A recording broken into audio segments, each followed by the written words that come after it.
If this continues, don't underestimate the idea that there are massive political implications to how all of this turns out.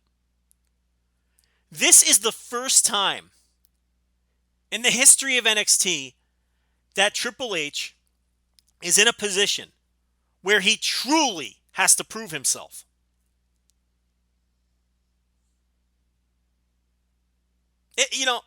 It's like piggybacking WrestleMania. Come on now. Piggybacking to pay-per-view events. I get it. They really haven't expanded on the road. They're still doing those short 3-show tours in major cities and small to mid-sized venues.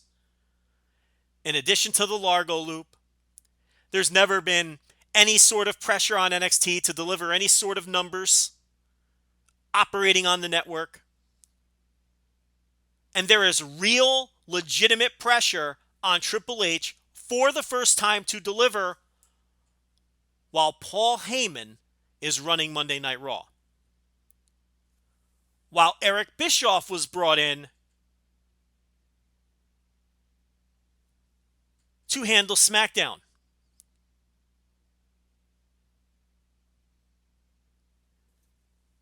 There is jockeying for position going on as Vince McMahon creeps slowly towards 80 years old and his eventual death. Or insanity, whichever comes first. Who is going to earn the trust of both Vince McMahon and the shareholders when he eventually must concede all power? We see him slowly attempting to concede power now. He's got a football league to deal with in a few months. He is trusting Paul Heyman to handle Raw, as he worries about football and performing on network television with Fox.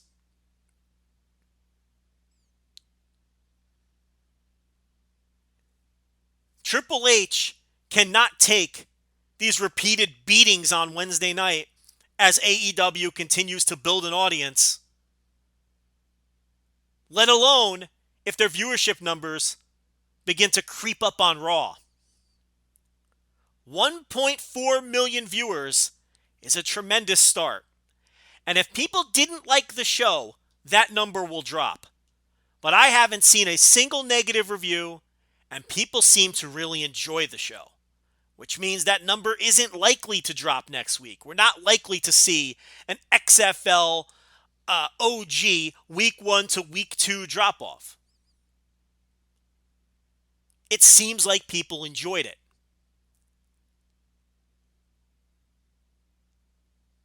So aside from the optics of a WWE product getting smashed by a competitor,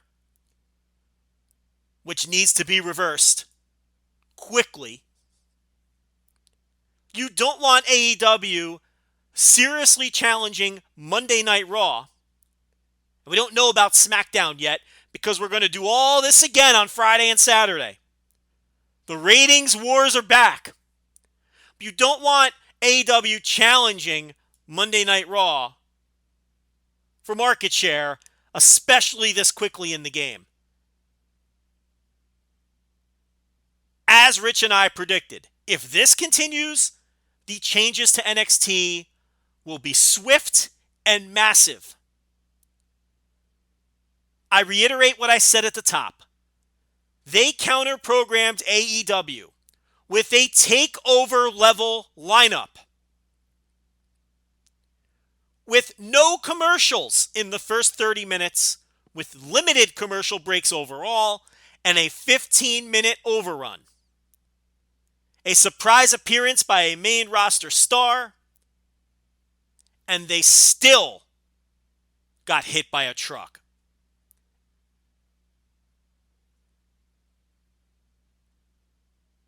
If you're TNT, you're ecstatic. If you're AEW, believe me.